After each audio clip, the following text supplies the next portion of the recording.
법정의 질서를 유지하는 것이 재판장의 의무 사항입니다.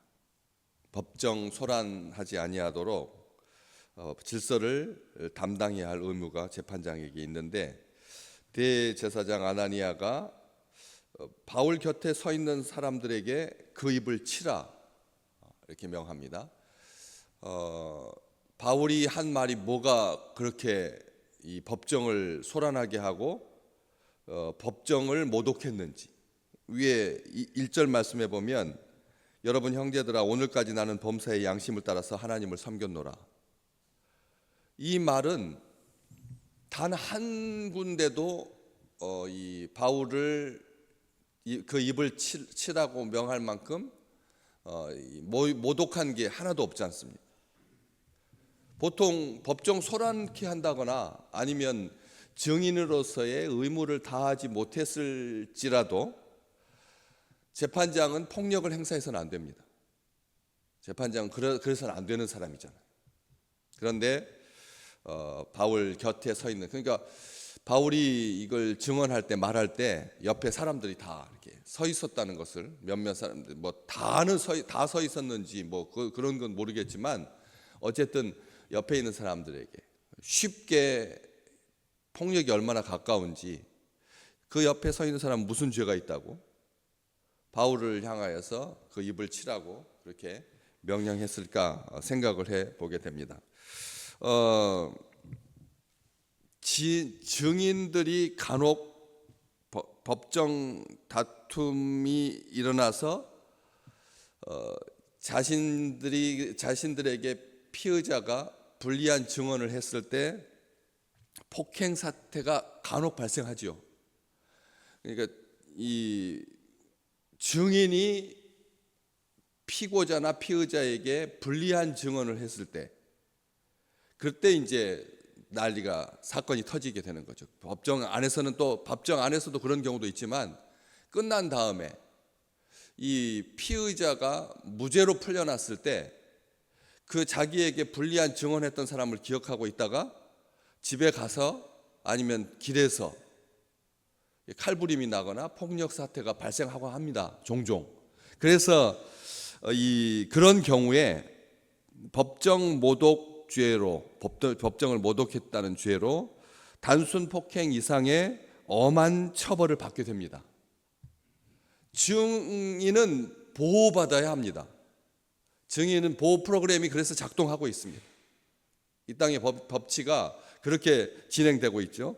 그런 이 증인을 폭행하는 것, 이것은 정식 명칭이 우리 너무 많이 들어서 알고 계실 겁니다. 특정 범죄 가중 처벌에 관한 그런 법률 위반 혐의로 징역을 받을 수가 있습니다.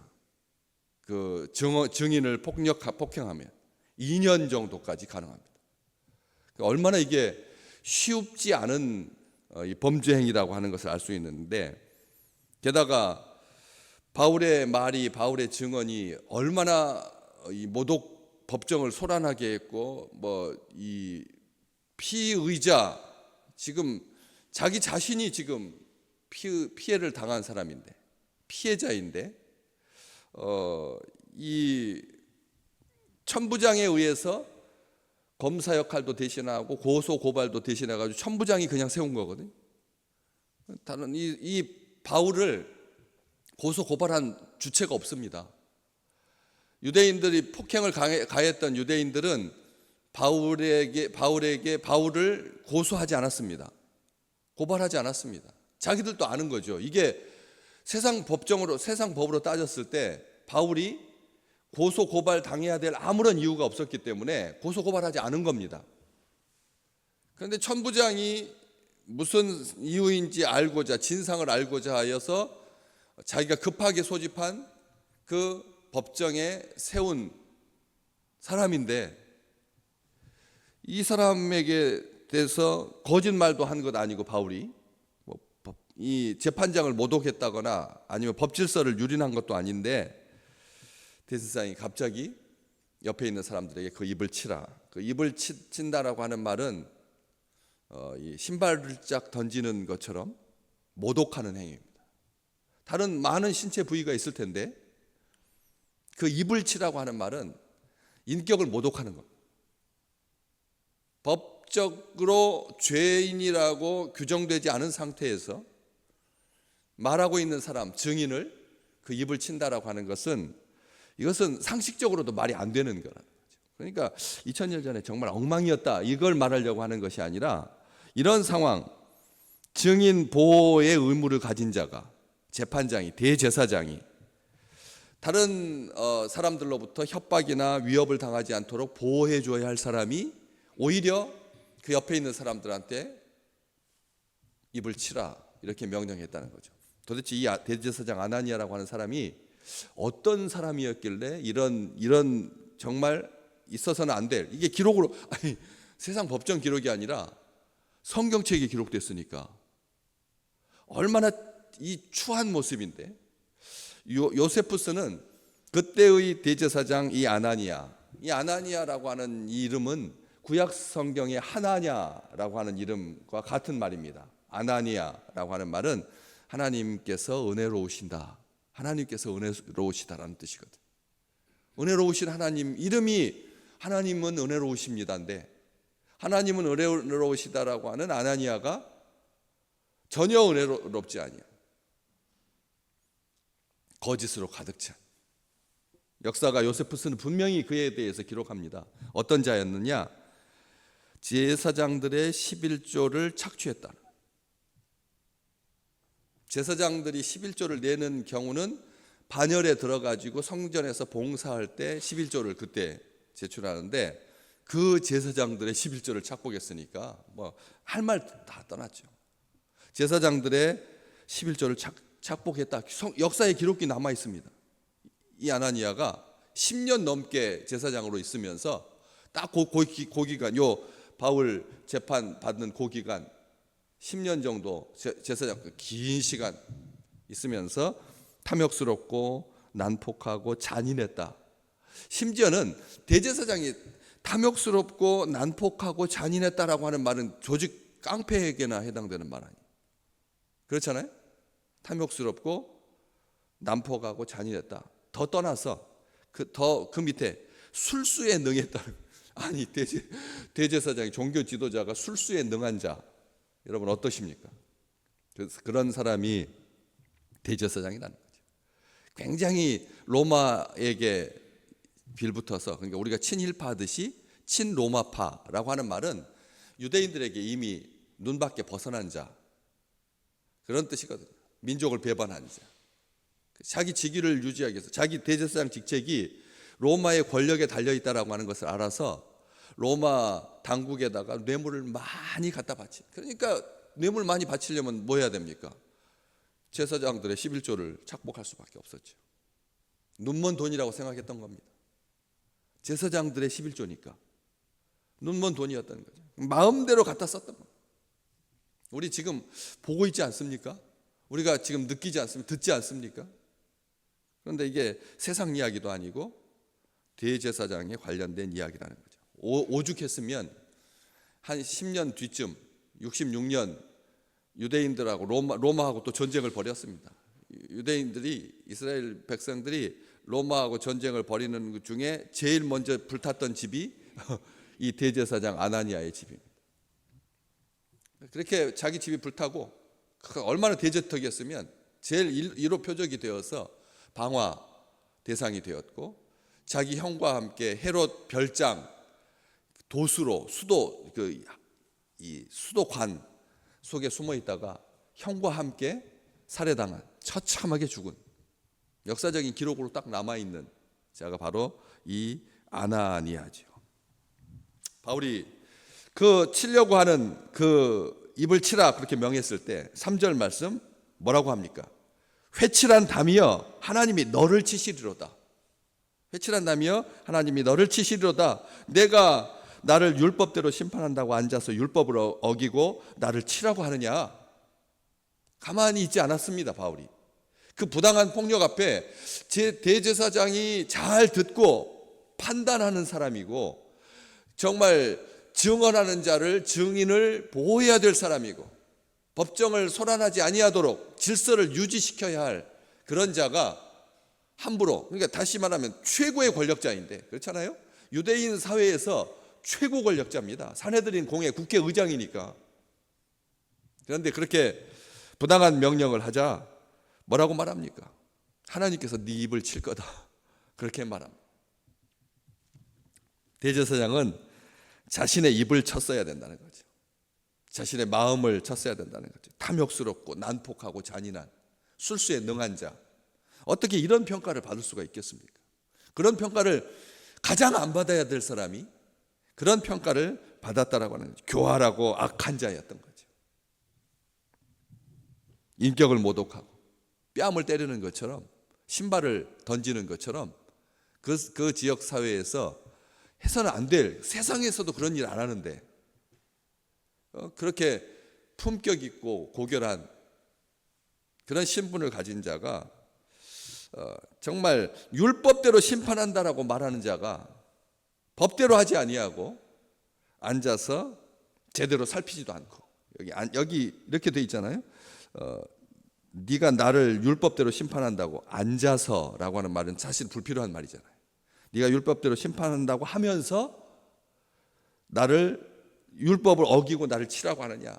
율법에 하나님을 향한 아름다운 고백을 가진 자, 신앙을 가진 자, 열심을 다한 자를 돌로 치라, 성경에 기록되어 돌로 치라고 하는 경우는 어떤 경우에만 딱 규정되어 있습니다. 부모에게 불순종한 자, 하나님을 모독한 자, 내가 범사의 양심을 따라서 하나님을 진심으로 잘 섬겨노라, 내가 하나님의 백성으로 사는데 부끄럽지 않게 살았다라고 하는 그 말에 이렇게 앉아서 귀로만 듣고 그렇게 사람을 판단한다. 우리가 어떻습니까?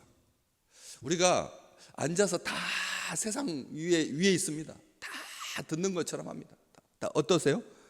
다 들려옵니다.